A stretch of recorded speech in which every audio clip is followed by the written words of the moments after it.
This is a 2012 Fiat 500 Abarth, and I randomly got the ABS error code, and I think with that error code it actually also said hill start disabled.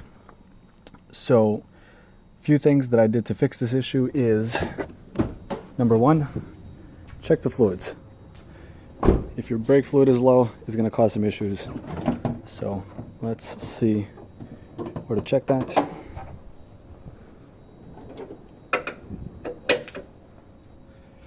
Alright, step number one, check the brake fluid right there. It's .3, so any brake fluid .3, make sure it's up to the max, you're good to go. That didn't solve my issue, so I read online that it could be a grounding issue. Apparently in 2012s they painted the grounding points, so I wanted to clean those. Notice my battery is a little bit different. You probably have a full-size battery. Regardless, you have to take all this out and follow this cable. Down under here, can't really see, but this mounts to a bolt right there, and there's, let me see how many we have. We have one up here that I can see and two down there.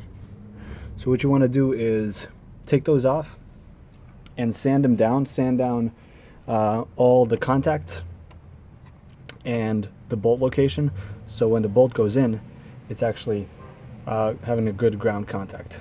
That might fix your problem. If that doesn't fix your problem, which it didn't for me, then you have to order a part. Let's take a look at that.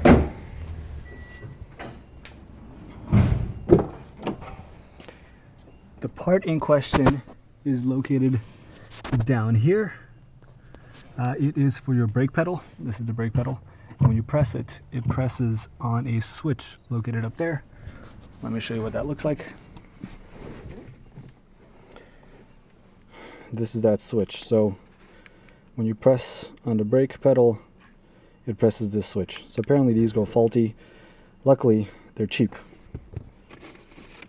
Here's my receipt. I got it from autopartscart.com.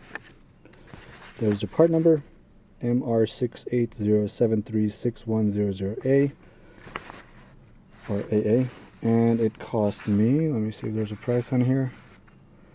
No price. Alright, well, it cost about $7, I think. And I'm pretty sure I ordered this on Amazon, so that's just the supplier for Amazon. This is the packaging that it came in. And the switch itself is pretty easy to install, kind of hard to get to. So when you go down there, let me see if I can turn on the light and point out where it is.